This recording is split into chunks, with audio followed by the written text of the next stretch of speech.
Itu kan satu juga agak deg-degan, itu ada apa tuh bintang apa meteor tuh jatuh ke Eropa itu.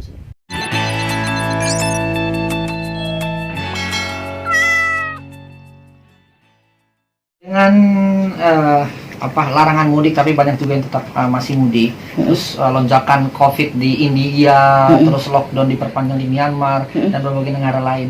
Indonesia kan kayak gimana sih mungkin? Kan dari pertama adanya COVID saya sudah bilang, ada yang nerawang katanya COVID selesai 3 bulan, enggak.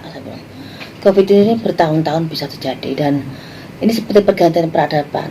Kita harus menyesuaikan, dalam arti imun kita diperbaiki, kesehatan diperbaiki, sistem kesehatan kita dan kehidupan kita diperbaiki semuanya. Nanti perlahan-lahan kita akan berdampingan dengan corona, akan seperti biasa-biasa lagi. Karena apa? Kondisi kita lebih dari yang kemarin, kesehatan kita lebih dari kemarin, dan semua kehidupan lebih dari kemarin, dan semua akan terimbang, dan lama-lama COVID akan mengikis sendiri dan akan hilang sendiri.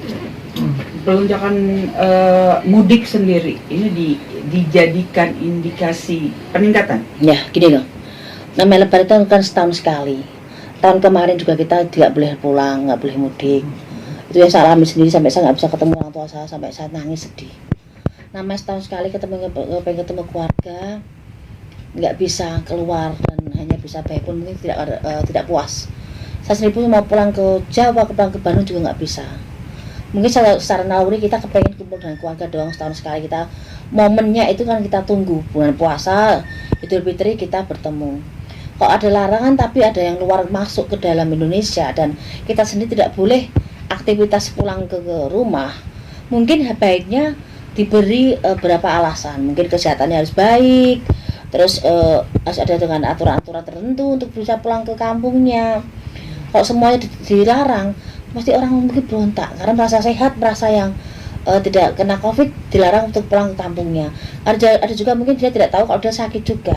Ini serba momen atau serba yang tidak nyaman buat yang mudik, tapi juga buat pemerintah juga serba bingung, karena satu sisi mungkin membiarkan mereka pulang tapi dengan berat risiko COVID menyebar, tapi dengan risiko kalau ditutup semua akses, mereka tetap akan memberontak.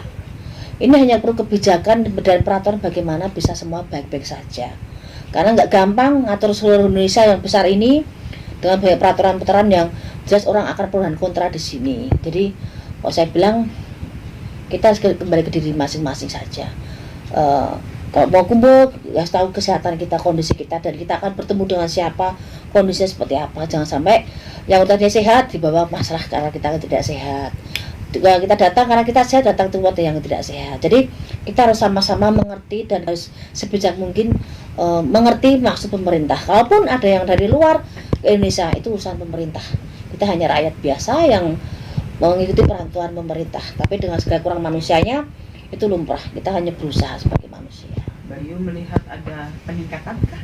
Iya, jelas akan ada peningkatan. Ini sudah saya prediksi bahwa ini tidak akan diam, orang tidak akan nyerah dengan keadaan. Pasti akan bagaimana caranya pulang. Apalagi sudah 2 periode kan, tahun kemarin sama tahun sekarang tidak boleh lebaran. Lebaran setahun sekali momen ini. Dan itu kan dari zaman dulu saya masih kecil sampai sekarang, lebaran itu kan hari yang sangat ditunggu-tunggu kita semuanya. Hari yang sangat ditunggu, suasananya, matahari terbit pertama kali dari Idul Fitri itu kan sangat kita rindukan. Di saat itu kita kumpul makan bareng, walaupun dengan apa adanya gitu loh. Dan ini akan membedak terus. Ini sangat sangat serba kebingungan. Tapi moga-moga semua sehat-sehat semuanya, moga-moga bisa dikendalikan, moga-moga saling mengerti dan saling memahami maksud dan tujuan pemerintah dan masyarakat, agar tidak ada keributan ataupun kericuhan. Terakhir Mbak Yu mungkin bisa minta tolong diingatkan masyarakatnya untuk tetap melakukan prokes kesehatan ini. Iya.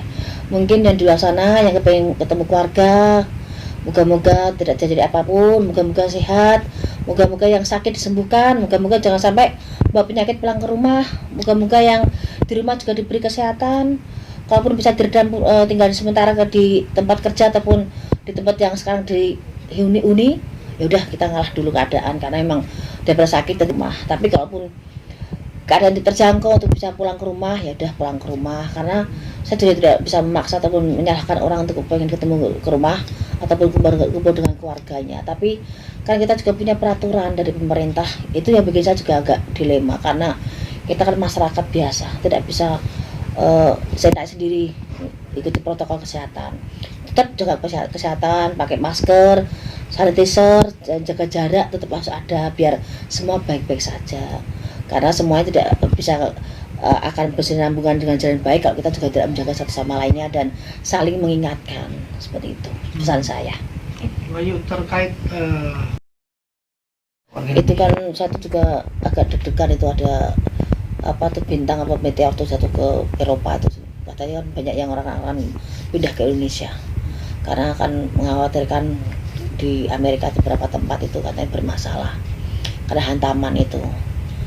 Ya moga-moga nggak terjadi apapun itu karena banyak efek dan banyak dampak yang akan terjadi kalau itu benar-benar terjadi, dan otomatis Indonesia juga akan terkena dampaknya. Jadi moga-moga aja itu bisa dikendalikan dan bisa dikuasai oleh kemampuan teknologi kita dan teknologi di negara lain. itu kan kiamat kecil gitu atau gimana? Saya tidak bisa bilang itu kiamat kecil atau kiamat besar. Yang jelas akan ada hal tersebut dan itu akan sedikit berdampak, tapi moga-moga tidak terjadi, harapan saya. Biar kita semua baik-baik aja, udah ada corona, udah ada hantaman itu lagi. Kita mau seperti apa? Tapi kan Tuhan Maha memberi keajaiban, Maha memberikan keadaan. Kita berdoa, kita memohon yang terbaik buat manusia, pasti Tuhan akan memberikan yang terbaik juga buat kita dengan berbagai cara. Hidup mati manusia dengan berpisah itu semua ada yang ngatur. Seperti itu. Oke, sip. Udah.